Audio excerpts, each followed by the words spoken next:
ಎಲ್ಲರಿಗೂ ಕಥಾ ಕನಜ ಯೂಟ್ಯೂಬ್ ಚಾನಲ್ಗೆ ಆತ್ಮೀಯವಾದ ಸ್ವಾಗತ. ನಾನಿವತ್ತು ಒಲವಿನ ಅಭಿಸಾರಿಕೆ ಕಥೆಯ 76ನೇ ಎಪಿಸೋಡ್ನ ಜೊತೆ ನಿಮ್ಮ ಮುಂದೆ ಬಂದಿದ್ದೇನೆ. ಈ ಕತೆ ನಿಮಗೆ ಇಷ್ಟವಾಗಿದ್ದಲ್ಲಿ ನಮ್ಮ ಚಾನಲನ್ನು ಸಬ್ಸ್ಕ್ರೈಬ್ ಮಾಡಿ, ಹಾಗೆ ಕಥೆಯ ಬಗ್ಗೆ ನಿಮ್ಮ ಅನಿಸಿಕೆಗಳನ್ನು ತಪ್ಪದೆ ಕಮೆಂಟ್ ಸೆಕ್ಷನ್ನಲ್ಲಿ ತಿಳಿಸಿ. ಫ್ಯಾಕ್ಟರಿಯ ಮುಂದೆ ಬೈಕ್ ನಿಲ್ಲಿಸಿದವನ ಕಣ್ಣಿಗೆ ಫ್ಯಾಕ್ಟರಿ ಒಳಗಡೆಯಿಂದ ದೀಪ ಉರಿಯುತ್ತಿರುವುದು ಕಂಡಿತ್ತು. ವಿಕ್ರಮ್ ಇಲ್ಲೇ ಇದ್ದಾನೆ ಎಂಬುದರ ಸುಳಿವು ಅವನಿಗೆ ಆಗಲೇ ಸಿಕ್ಕಿತ್ತು. ಇತ್ತೀಚೆಗೆ ಅಣ್ಣನ ನಡವಳಿಕೆಯಲ್ಲಿ ಆಗಿರುವ ಬದಲಾವಣೆ, ಇಂದು ಅವನು ಇಷ್ಟು ಹೊತ್ತಾದರೂ ಮನೆಗೆ ಬಾರದೆ ಫ್ಯಾಕ್ಟರಿಯಲ್ಲೇ ಇರುವುದನ್ನು ಕಂಡು ಅವನ ಅನುಮಾನ ಇನ್ನಷ್ಟು ಬಲವಾಗಿತ್ತು. ಏನನ್ನು ಯೋಚಿಸುತ್ತಾ ಒಳಗಡೆ ಕಾಲಿಟ್ಟನು ವಿಕ್ರಾಂತ್.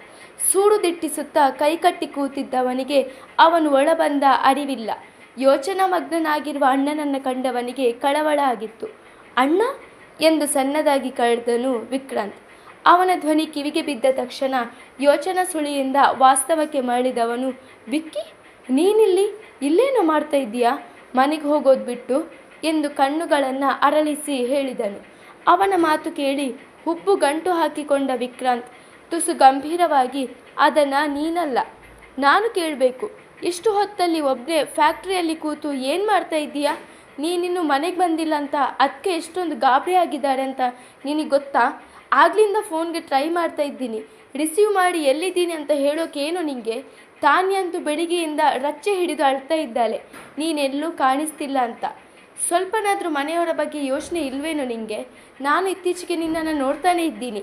ನಿನ್ನ ನಡವಳಿಕೆಯಲ್ಲಿ ತುಂಬ ಅಂದರೆ ತುಂಬ ಬದಲಾವಣೆ ಆಗಿದೆ. ಯಾವಾಗ ನೋಡಿದರೂ ಆಕಾಶ ತಲೆ ಮೇಲೆ ಬಿದ್ದವರ ಥರ ಇರ್ತೀಯ. ಯಾಕೇನಾಯಿತು? ಹಾಗೇನಾದರೂ ಸಮಸ್ಯೆ ಇದ್ದರೆ ನನ್ನ ಹತ್ರ ಹೇಳ್ಕೋಬಹುದಲ್ವಾ ಎಂದು ಕೈಕಟ್ಟಿ ಹೇಳಿದರೆ, ಅವನ ಮಾತು ಕೇಳಿ ಹಣೆ ತೀಡಿಕೊಂಡ ವಿಕ್ರಮ್, ನಡಿ ಮನೆಗೆ ಹೊರಡೋಣ, ಲೇಟ್ ಆಯಿತು ಎಂದವನೇ ಅಲ್ಲಿ ನಿಲ್ಲದೆ ಬಿರುಸಿನಿಂದ ಹೊರನಡೆದರೆ ಅವನ ವರ್ತನೆ ಕಂಡು ಪೆಚ್ಚಾಗಿ ನಿಂತು ಬಿಟ್ಟನು ವಿಕ್ರಾಂತ್. ಹೊರಗಿನಿಂದ ಅವನ ಕೂಗು ಹಾಕಿದಾಗ ಇಹಕ್ಕೆ ಮರಳಿದವನು ಹೊರನಡೆದನು. ಇತ್ತ ಕಡೆ ಗಂಡನ ಸುಳಿವು ಸಿಗದೆ ಕಂಗಾಲಾಗಿ ಬಿಟ್ಟಿದ್ದಳು ಸಮೃದ್ಧಿ. ಈಗಾಗಲೇ ಮಗುವನ್ನು ಕಳೆದುಕೊಂಡು ಸಾಕಷ್ಟು ನೋವು ಅನುಭವಿಸಿದ್ದಾಳೆ. ಈಗ ಗಂಡನನ್ನು ಕಳೆದುಕೊಳ್ಳಲು ಅವಳು ತಯಾರಿಲ್ಲ. ಒಂದು ಬಾರಿ ಅವನನ್ನು ಕಂಡರೆ ಸಾಕೆಂದು ಅನಿಸಿಬಿಟ್ಟಿದೆ ಅವಳಿಗೆ. ಮನೆಯ ಮುಂದೆ ಬೈಕ್ ನಿಂತ ಸದ್ದಾದಾಗ ಕೋಣೆಯಿಂದ ಓಡಿಕೊಂಡು ಬಂದವಳು ಬಾಗಿಲನ್ನು ತೆರೆದರೆ ವಿಕ್ರಾಂತ್ ಇಬ್ಬರು ಅವಳ ಮುಂದೆ ನಿಂತಿದ್ದರು. ಗಂಡನನ್ನು ಕಂಡೊಡನೆ ಕುಂದಿದವಳ ಮುಖ ಮತ್ತೆ ಅರಳಿಕೊಂಡಿತು. ಅವಳ ಮುಖದಲ್ಲಿ ನಗುವ ಅಳಿದನ್ನು ಕಂಡು ವಿಕ್ರಾಂತ ಮನಸ್ಸಿಗೂ ನೆಮ್ಮದಿಯಾಗಿತ್ತು. ಅದಕ್ಕೆ ಅಣ್ಣ ಮನೆಗೆ ಬಂದ, ಈಗ ಆರಾಮಾಗಿ ನಿದ್ದೆ ಮಾಡಿ, ಗುಡ್ ನೈಟ್ ಎಂದವನು ವಿಕ್ರನ್ನ ಕಡೆಗೆ ತಿರುಗಿ, ಗುಡ್ ನೈಟ್ ಬ್ರೋ ಎಂದು ಹೇಳಿ ತನ್ನ ಕೋಣೆಯತ್ತ ಮುಖ ಮಾಡಿದರೆ ವಿಕ್ರಮ್ನನ್ನು ಕಂಡು ಅವಳ ಕಣ್ಣಾಲಿಗಳು ಒದ್ದೆಯಾದವು. ವಿಕ್ರಮ್, ಎಲ್ಲಿಗೆ ಹೋಗಿದ್ರಿ? ನನಗೆಷ್ಟು ಭಯ ಆಗಿತ್ತು ಅಂತ ಗೊತ್ತಾ ನಿಮಗೆ? ಎಲ್ಲಿಗಾದರೂ ಹೋಗೋದಾದರೆ ಒಂದು ಕಾಲ್ ಮಾಡಿ ಹೇಳೋಕೇನು ನಿಮಗೆ ಎಂದು ಅವನನ್ನು ಕಂಡು ಖುಷಿಗೆ ಒಂದೇ ಸಮನೆ ಬಡಬಡಿಸಿ ಬಿಟ್ಟಿದ್ದಳು ಹುಡುಗಿ. ಆ ಸಮಯಕ್ಕೆ ಅವಳ ಮನದಲ್ಲಿ ಅಡಗಿದ್ದ ಕಿಚ್ಚು ಕ್ರೋಧ ಎಲ್ಲವೂ ಮಂಜಿನಂತೆ ಕರಗಿಬಿಟ್ಟಿದ್ದವು. ಅವಳ ಯಾವೊಂದು ಮಾತಿಗೂ ಉತ್ತರಿಸದವನು ತನ್ನ ಪಾಡಿಗೆ ತಾನು ಕೋಣೆಯತ್ತ ಮುಖ ಮಾಡಿದರೆ ಪೆಚ್ಚಾಗಿ ಬಿಟ್ಟಳು ಸಮೃದ್ಧಿ. ಅವನ ಈ ವರ್ತನೆಯ ಹಿಂದಿನ ಕಾರಣ ತಿಳಿದಿದ್ದವಳು ಮುಂದೇನು ಮಾತನಾಡಲು ಹೋಗಲಿಲ್ಲ. ನೇರವಾಗಿ ಅಡುಗೆ ಕೋಣೆಯೊಳಗೆ ಹೊಕ್ಕವಳು ಅನ್ನ ಸಾಂಬಾರು ಬಿಸಿ ಮಾಡಿ ಅವನಿಗಾಗಿ ತಟ್ಟೆಗೆ ಬಡಿಸಿಕೊಂಡು ಕೋಣೆಯೊಳಗೆ ಬಂದರೆ ಅವನದಾಗಲೇ ಬಾಲ್ಕನಿಯಲ್ಲಿ ಮಲಗಿ ನಿದ್ದೆ ಹೋಗಿದ್ದನು. ಅದನ್ನು ಕಂಡವಳ ಮನಸ್ಸು ದ್ರವಿಸಿ ಹೋಯಿತು. ಕೈಯಲ್ಲಿ ಹಿಡಿದಿದ್ದ ಅನ್ನದ ತಟ್ಟೆಯನ್ನು ಬದಿಗಿಟ್ಟವಳು ಬಾಲ್ಕನಿಯತ್ತ ಬಂದು ಮಲಗಿದ್ದವನ ಮುಖವನ್ನೇ ಎವೆಯಿಕ್ಕದೆ ನೋಡತೊಡಗಿದಳು. ಸೂರ್ಯನಂತೆ ಕಾಂತಿಯುತವಾಗಿ ಪ್ರಜ್ವಲಿಸುತ್ತಿದ್ದವನ ಮುಖ ಸೊರಗಿ ಬೆಂಡಾಗಿ ಹೋಗಿದೆ.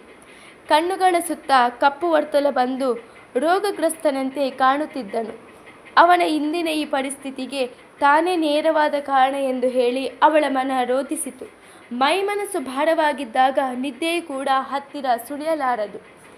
ಮರುದಿನ ಮುಂಜಾನೆ ಎಂದಿನಂತೆ ತಮ್ಮ ತಮ್ಮ ಕೆಲಸಕ್ಕೆ ಹೊರಟು ನಿಂತರು. ಸ್ಕೂಲ್ಗೆ ಹೋಗಲು ತಯಾರಾಗಿ ನಿಂತಿದ್ದ ಸಮೃದ್ಧಿ ಅಂದೇಕೋ ಮನೆ ಮಂದಿ ಎಲ್ಲರ ಕಣ್ಣಿಗೂ ವಿಶೇಷವಾಗಿ ಕಂಡಿದ್ದಳು. ಅದಕ್ಕೆ ವಿಕ್ರಮ್ ಕೂಡ ಹೊರತೇನಲ್ಲ. ಅಕ್ಕ, ಇವತ್ತು ಸ್ಕೂಲ್ನಲ್ಲೇನಾದರೂ ಫಂಕ್ಷನ್ ಇದೆಯಾ? ಇಷ್ಟೊಂದು ಚೆನ್ನಾಗಿ ರೆಡಿಯಾಗಿದ್ದೀರಾ ಎಂದು ನಸುನಕ್ಕು ಕೇಳಿದಳು ಸಾನ್ವಿ. ನಾನು ಇದನ್ನೇ ಕೇಳಬೇಕು ಅಂತಿದ್ದೆ. ಯಾವಾಗಲೂ ಸಿಂಪಲ್ಲಾಗಿ ರೆಡಿ ಆಗ್ತಾ ಇದ್ದವಳು ಇವತ್ತೇನು ಈ ರೇಂಜ್ಗೆ ರೆಡಿಯಾಗಿದ್ದಾಳೆ ಅಂತ ಎಂದು ಹುಬ್ಬು ಹಾರಿಸಿದಳು ಸಮಷ್ಟಿ. ಅವರಿಬ್ಬರ ಮಾತು ಕೇಳಿ ಮುಗುಳ್ನಕ್ಕ ಸಮೃದ್ಧಿ, ಇವತ್ತು ಒಬ್ಬರನ್ನ ಮೀಟ್ ಮಾಡೋಕ್ಕಿದೆ, ಅದಕ್ಕೆ ಹೀಗೆ ರೆಡಿಯಾಗಿದ್ದೀನಿ. ಎಂದಳು ಸೀರೆಯ ನೆರೆಗೆ ಸರಿಪಡಿಸಿಕೊಳ್ಳುತ್ತಾ. ಮೀಟ್ ಮಾಡೋಕೆ ಅಂದರೆ ನಿನಗೆ ತುಂಬ ಬೇಕಾದವಳು ಅಂತ ಅನ್ನು ಎಂದ ಪುಷ್ಪರವರಿಗೆ. ಹಾಂ ಅತ್ತೆ, ತುಂಬ ಬೇಕಾದವಳು, ನನ್ನ ಜೀವನಕ್ಕೆ ತುಂಬ ಹತ್ತಿರ ಆದವಳು ಎಂದು ವಿಕ್ರಮ್ನನ್ನು ನೋಡಿಕೊಂಡು ಹೇಳಿದರೆ ಅವನ ದೃಷ್ಟಿ ಮಾತ್ರ ಬೇರೆತ್ತಲೂ ಇತ್ತು. ಒಟ್ಟಿನಲ್ಲಿ ತುಂಬ ಮುದ್ದಾಗಿ ಕಾಣಿಸ್ತಿದ್ದೀಯಮ್ಮ ಸಮೃದ್ಧಿ ಎಂದು ಮನಸ್ಪೂರ್ವಕವಾಗಿ ಹೇಳಿದರು ಅನ್ನಪೂರ್ಣ. ವಿಕ್ಕಿ, ಲೇಟ್ ಆಯಿತು, ಹೊರಡೋಣ ಎಂದ ವಿಕ್ರಮ್ ಅಲ್ಲಿ ನಿಲ್ಲಲಾರದೆ ಹೊರಬಂದರೆ ಅವನ ಹಿಂದೆಯೇ ವಿಕ್ರಾಂತ್ ಕೂಡ ಹೊರಟನು. ಸರಿ, ನನಗೂ ಹೊತ್ತಾಯಿತು, ಬರ್ತೀನಿ ಎಂದು ತನ್ನ ಬ್ಯಾಗ್ ಹಿಡಿದು ಹೊರಟವಳು ಹೇಮರವರ ಮಡಿಲಲ್ಲಿ ಮಲಗಿದ್ದ ತಾನ್ಯಾಳ ಕೆನ್ನೆಗೊಂದು ಪುಟ್ಟ ಮುತ್ತಿಟ್ಟು ಅಲ್ಲಿಂದ ಹೊರ ನಡೆದಳು. ಈಗಾಗಲೇ ಮಗುನ ಕಳ್ಕೊಂಡಿದ್ದೀನಿ, ಇನ್ನು ನಿಮ್ಮನ್ನು ಕಳ್ಕೊಳ್ಳೋದಕ್ಕೆ ನಾನು ತಯಾರಿಲ್ಲ ವಿಕ್ರಮ್. ಆಗಿರೋದನ್ನೇ ಮನಸ್ಸಲ್ಲಿಟ್ಕೊಂಡು ಎಷ್ಟು ದಿನ ಅಂತ ಹೀಗೆ ನಿಮ್ಮ ಮೇಲೆ ದ್ವೇಷ ಸಾಧಿಸೋಕೆ ಆಗುತ್ತೆ? ಕ್ರೋಧ, ದ್ವೇಷ, ಸೇಡು ಇದ್ರ ಹಿಂದೆ ಹೋದರೆ ಜೀವನ ಪೂರ್ತಿ ನೋವೇ ತುಂಬಿಕೊಳ್ಳುತ್ತೆ. ಅದರ ಅರಿವು ನನಗೆ ಈಗಾಗಲೇ ಆಗಿದೆ. ಮಗು ಹೋದರೆ ಮುಂದೆ ಇನ್ನೊಂದು ಮಗುನ ಮಾಡ್ಕೋಬಹುದು, ಆದರೆ ನೀವೇ ನನ್ನಿಂದ ದೂರ ಆದರೆ ಖಂಡಿತ ನನ್ನ ಕೈಯಿಂದ ಒಂಟಿಯಾಗಿರೋದಕ್ಕೆ ಆಗಲ್ಲ. ನನಗೆ ನೀವು ಬೇಕು. ಆಗಿರೋ ಎಲ್ಲದನ್ನು ಮರೆತು ನಿಮ್ಮ ಜೊತೆ ಹೊಸ ಜೀವನ ಪ್ರಾರಂಭ ಮಾಡಬೇಕು. ಹಾಗಂತ ನಾನು ಈಗಾಗಲೇ ತೀರ್ಮಾನ ಮಾಡಿದ್ದೀನಿ.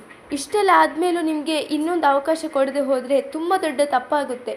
ಆ ತಪ್ಪು ನನ್ನಿಂದ ಆಗೋದು ನನಗಿಷ್ಟ ಇಲ್ಲ ಎಂದು ಮನಸ್ಸಲ್ಲೇ ಹೇಳಿಕೊಳ್ಳುತ್ತಾ ಸ್ಕೂಲ್ ಗೇಟು ದಾಟಿದವಳಿಗೆ ಅಪಾಯ ಅನ್ನುವುದು ತನ್ನ ಹಿಂದೆಯೇ ಕಳ್ಳ ಹೆಜ್ಜೆ ಹಾಕಿಕೊಂಡು ಬಂದಿದೆ ಅನ್ನುವುದರ ಪರಿವೇ ಇಲ್ಲ. ಬ್ರೋ, ನಾನು ನಿನ್ನ ಹತ್ರ ಸ್ವಲ್ಪ ಮಾತಾಡೋದಕ್ಕಿದೆ ಎಂದು ವಿನಮ್ರತೆಯಿಂದ ಕೇಳಿಕೊಂಡವನಿಗೆ, ನಿನ್ನೆ ಕೇಳಿದ ವಿಷಯದ ಬಗ್ಗೆನೇ ನೀನು ಮಾತಾಡೋದು ಅನ್ನೋದಾಗಿದ್ದರೆ ನಾನು ಮಾತಾಡಲ್ಲ. ಯಾಕಂದರೆ ನನಗೆ ಪದೇ ಪದೇ ಒಂದೇ ವಿಷಯದ ಬಗ್ಗೆ ಮಾತಾಡೋಕ್ಕೆ ಆಸಕ್ತಿ ಹುಟ್ಟಲ್ಲ. ಐ ಆಮ್ ಸಾರಿ ಎಂದು ನೇರವಾಗಿ ಹೇಳಿಬಿಟ್ಟನು ವಿಕ್ರಮ್. ಬ್ರೋ ಪ್ಲೀಸ್, ನನ್ನ ಮಾತು ಕೇಳು ಎಂದು ಸಂತೈಸಲು ಬಂದವನ ಮಾತು ಮುಂದುವರಿಯದ ಹಾಗೆ ಕೈ ಅಡ್ಡ ಹಿಡಿದವನು, ವಿಕ್ಕಿ, ಇದು ಮನೆ ಅಲ್ಲ, ಫ್ಯಾಕ್ಟ್ರಿ. ಇಲ್ಲಿ ಮಾತಿಗಿಂತ ಕೆಲಸ, ಶ್ರದ್ಧೆ ತುಂಬ ಮುಖ್ಯ. ಹೋಗಿ ನಿನ್ನ ಕೆಲಸ ನೀನು ನೋಡ್ಕೊ, ನನಗೆ ನನ್ನ ಕೆಲಸ ಮಾಡೋಕೆ ಬಿಡು ಎಂದು ಖಾರವಾಗಿ ಹೇಳಿಬಿಟ್ಟನು ವಿಕ್ರಮ್. ಅಣ್ಣನ ಮಾತಿಗೆ ಎದುರು ಮಾತಾಡಲು ಹಿಂಜರಿದವನು ಮರುತ್ತರ ಕೊಡದೆ ಸಪ್ಪೆ ಮುಖ ಹೊದ್ದು ಅಲ್ಲಿಂದ ಹೊರಬಿದ್ದರೆ ಅಸಹನೆಯಿಂದ ಹಣೆ ತೀಡಿಕೊಂಡ ವಿಕ್ರಮ್ ಚೇರ್ನ ಸೀಟಿಗೆ ಒರಗಿ ಕೂತನು. ಈಗಲಾದರೂ ನನ್ನ ಜೊತೆ ಸರಿಯಾಗಿ ಮಾತಾಡಿ ಅಮ್ಮ. ನನ್ನಿಂದ ಮನಸ್ತಾಪ ಆಗಿ ದೂರ ಆಗಿದ್ದ ನಿಮ್ಮ ಮಗ ಸೊಸೆ ಇಬ್ಬರನ್ನು ಒಂದು ಮಾಡೋದಕ್ಕೆ ಶಕ್ತಿ ಮೀರಿ ಪ್ರಯತ್ನ ಪಟ್ಟಿದ್ದೀನಿ. ನಿಮ್ಮ ಸೊಸೆನ ಆದಷ್ಟು ಸಮಾಧಾನ ಪಡಿಸೋದಕ್ಕೆ ಪ್ರಯತ್ನ ಪಟ್ಟಿದ್ದೀನಿ. ನನ್ನ ಕೈಲಿ ಎಷ್ಟು ಆಗುತ್ತೋ ಅಷ್ಟು ನಾನು ಮಾಡಿದ್ದೀನಿ. ಇನ್ನು ಮಿಕ್ಕಿದ್ದು ಗಂಡ ಹೆಂಡತಿ ಅವರಿಬ್ಬರಿಗೆ ಬಿಟ್ಟಿದ್ದು ಎಂದು ಪುಷ್ಪರವರ ಮುಂದೆ ನಿಂತು ಸಮರ್ಥಿಸಿಕೊಂಡನು ಮಣಿಕಾಂತ್. ಅವನ ಮುಖದಲ್ಲಿ ಅಸಮಾಧಾನ ಸ್ಪಷ್ಟವಾಗಿ ಕಾಣುತ್ತಿತ್ತು. ಇನ್ಮುಂದೆ ಯಾವುದೇ ಕಾರಣಕ್ಕೂ ನೀನು ಅವರಿಬ್ಬರ ವಿಷಯದಲ್ಲಿ ತಲೆ ಹಾಕಬಾರ್ದು. ಅವರ ಪಾಡಿಗೆ ಅವರಿಬ್ಬರನ್ನ ಬಿಟ್ಟು ಬಿಡಬೇಕು. ಹಾಗಂತ ನನಗೆ ಮಾತು ಕೊಡು ಎಂದು ಅವನ ಮುಂದೆ ಗಂಭೀರವಾಗಿ ಬಲಗೈ ಚಾಚಿದರೆ ತಬ್ಬಿಬ್ಬಾಗಿ ಬಿಟ್ಟನು ಮಣಿಕಾಂತ್. ಯಾಕೋ ಸುಮ್ಮನೆ ಅದೇ, ಮಾತು ಕೊಡಲ್ವಾ? ಸರಿ, ಹಾಗಾದರೆ ಇನ್ಮುಂದೆ ಯಾವತ್ತೂ ನನಗೆ ನಿನ್ನ ಮುಖ ತೋರಿಸ್ಬೇಡ. ಇವತ್ತಿಂದ ನನಗೆ ಇಬ್ಬರೇ ಮಕ್ಕಳು ಎಂದು ಮುಂದೆ ಹೊರಡಲು ನೋಡಿದವರನ್ನು ತಡೆದವನು ಅವರ ತಲೆಯ ಮೇಲೆ ಕೈಯಿಟ್ಟು ಪ್ರಮಾಣ ಮಾಡಿದನು. ಈಗಲಾದರೂ ಸಮಾಧಾನನಾ ಎಂದು ಕಣ್ತುಂಬಿಕೊಂಡು ಕೇಳಿದವನನ್ನು ಕಂಡು ಪುಷ್ಪರವರಿಗೆ ಎಲ್ಲಿಲ್ಲದ ಸಂತೋಷವಾಗಿತ್ತು. ಆಸ್ತೆಯಿಂದ ಅವನನ್ನು ಎದೆಗೆ ಅಪ್ಪಿಕೊಂಡು ಕಮ್ಮನಿ ಮಿಡಿದಳು ಪುಷ್ಪ. ಈಗ ಅವರ ಮನಸ್ಸು ತುಸು ನಿರಾಳವಾಗಿತ್ತು. ಬೂದಿ ಮುಚ್ಚಿದ ಕೆಂಡದಂತೆ ಅವನ ಮನಸ್ಸು ಧಗಧಗಿಸುತ್ತಿತ್ತು. ಸಂಜೆ ಆಗುತ್ತಿದ್ದ ಹಾಗೆ ಕ್ಲಾಸ್ ಮುಗಿಸಿ ಹೊರಬಂದವಳು ಕೈಗೆ ಕಟ್ಟಿದ್ದ ವಾಚ್ನತ್ತ ಒಮ್ಮೆ ಕಣ್ಣು ಹಾಯಿಸಿದಳು. ತಕ್ಷಣ ಫೋನ್ ಕೈಗೆತ್ತಿಕೊಂಡವಳು ವಿಕ್ರಮ್ಗೆ ಕರೆ ಮಾಡಿದಳು. ಜೀವನ ಎಂಬ ಪುಸ್ತಕದ ಕಹಿ ಘಟನೆಗಳ ಪುಟ ತಿರುವಿ ಹೊಸ ಪುಟದಲ್ಲಿ ಸುಂದರವಾದ ಮುನ್ನುಡಿ ಬರೆಯಲು ಹೊರಟಿದ್ದಳು ಹುಡುಗಿ. ಫೋನ್ನ ಪರದೆಯಲ್ಲಿ ಮೂಡಿದ್ದವಳ ಹೆಸರು ಕಂಡು ಆಶ್ಚರ್ಯಚಕಿತನಾದನು ವಿಕ್ರಮ್. ಅಚ್ಚರಿಯಿಂದ ಅವನ ಕಣ್ಣುಗಳು ಊರಗಲವಾಗಿದ್ದವು. ಅದೆಷ್ಟೋ ದಿನಗಳ ಬಳಿಕ ಇದೇ ಮೊದಲನೇ ಬಾರಿಗೆ ತಾನಾಗಿ ತಾನೇ ಅವಳು ಕರೆ ಮಾಡಿದ್ದಳು. ಅದೇಕೋ ಅವನ ಕಣ್ಣನ್ನು ಅವನಿಗೇ ನಂಬಲಾಗುತ್ತಿಲ್ಲ. ಖುಷಿಯಿಂದ ಫೋನ್ ಕರೆ ಸ್ವೀಕರಿಸಿ ಹಲೋ ಎಂದನು. ಅವನ ಧ್ವನಿ ಕಿವಿಗೆ ಬೀಳುತ್ತಿದ್ದ ಹಾಗೆ ಅವಳ ತುಟಿಗಳು ಬಿಡಿದವು. ಆಗಿರೋದನ್ನೆಲ್ಲ ಮರೆತು ಹೊಸ ಜೀವನ ಕಟ್ಕೊಳ್ಳೋಕೆ ನಿಮಗೆ ಇನ್ನೊಂದು ಅವಕಾಶ ಕೊಡ್ತಾ ಇದ್ದೀನಿ. ಹಿಂದೆ ಏನಾಗಿತ್ತೋ ಅದು ಮುಗಿದು ಹೋದ ಅಧ್ಯಾಯ. ಮುಂದೇನು ಮಾಡಬೇಕು ಅದು ಪ್ರಾರಂಭ ಆಗಬೇಕಾಗಿರೋ ಅಧ್ಯಾಯ. ನಿಮ್ಮೆಲ್ಲ ತಪ್ಪನ್ನು ನಾನು ಕ್ಷಮಿಸಿ ನಿಮಗೆ ಎರಡನೇ ಅವಕಾಶ ಕೊಡ್ತಾ ಇದ್ದೀನಿ. ನಿಮ್ಮ ಹತ್ರ ಮಾತಾಡೋದು ತುಂಬ ಇದೆ. ಯಾಕಂದರೆ ತಪ್ಪು ನಿಮ್ಮ ಕಡೆಯಿಂದ ಮಾತ್ರ ಅಲ್ಲ, ನನ್ನ ಕಡೆಯಿಂದನೂ ಆಗಿದೆ. ವಿಕ್ರಮ್, ನಾನು ನಿಮ್ಮ ಜೊತೆ ಮನಸ್ಸು ಬಿಚ್ಚಿ ಮಾತಾಡಬೇಕು. ಸಾಕಾಯಿತು. ಇನ್ನೂ ಎಷ್ಟು ದಿನ ಈ ಮನಸ್ತಾಪ? ಬಂದ್ಬಿಡಿ. ಜೀವನದ ಹೊಸ ಪುಟಗಳನ್ನು ತಿರುವಿ ಸುಂದರವಾದ ನೆನಪುಗಳನ್ನು ಪ್ರೀತಿಯ ಜೋಳಿಗೆಯಲ್ಲಿ ತುಂಬಿಸಿಡೋಣ. ಸದಾಕಾಲ ನೆನಪಿನಲ್ಲಿರುವಂಥ ನೆನಪುಗಳು. ಬೇಗ ಬಂದ್ಬಿಡಿ, ಕಾಯ್ತಾ ಇರ್ತೀನಿ ಎಂದವಳೆ ಮುಂದೆ ಮಾತನಾಡಲಾರದೆ ಗಂಟಲುಬ್ಬಿ ಬಂದು ಕಡೆ ತುಂಡರಿಸಿದರೆ ಇದು ಕನಸು ನನಸು ಎಂದು ಅರಿವಾಗಲೂ ಅವನಿಗೆ ಕರೆಗಂಟೆಯೇ ಹಿಡಿಯಿತು. ವಾಸ್ತವದಲ್ಲಿ ಇದೆಲ್ಲವೂ ನಡೆಯುತ್ತಿದೆ ಎಂಬ ಅರಿವಾದಾಗ ಅವನಿಗಾದ ಸಂತೋಷ ಅಷ್ಟಿಷ್ಟಲ್ಲ, ಪುನರ್ಜನ್ಮ ಸಿಕ್ಕ ಹಾಗಾಗಿತ್ತು ಅವನಿಗೆ. ಖುಷಿಗೆ ಅವನ ಕಣ್ಣುಗಳು ತುಂಬಿ ಬಂದವು. ಅದೆಷ್ಟೋ ದಿನಗಳಿಂದ ಈ ಸುದಿನಕ್ಕಾಗಿ ಜಾತಕ ಪಕ್ಷಿಯಂತೆ ಕಾಯುತ್ತಿದ್ದಾನಲ್ಲವೇ, ಇಂದು ಅವನ ಪಾಲಿಗೆ ಸುದಿನ. ಅಡೆಕ್ಷಣವೂ ತಡ ಮಾಡದವನು ತನ್ನವಳನ್ನು ಕಾಣುವ ಸಲುವಾಗಿ ಕಾರಣ ಅವಳು ಇರುವ ಜಾಗದತ್ತ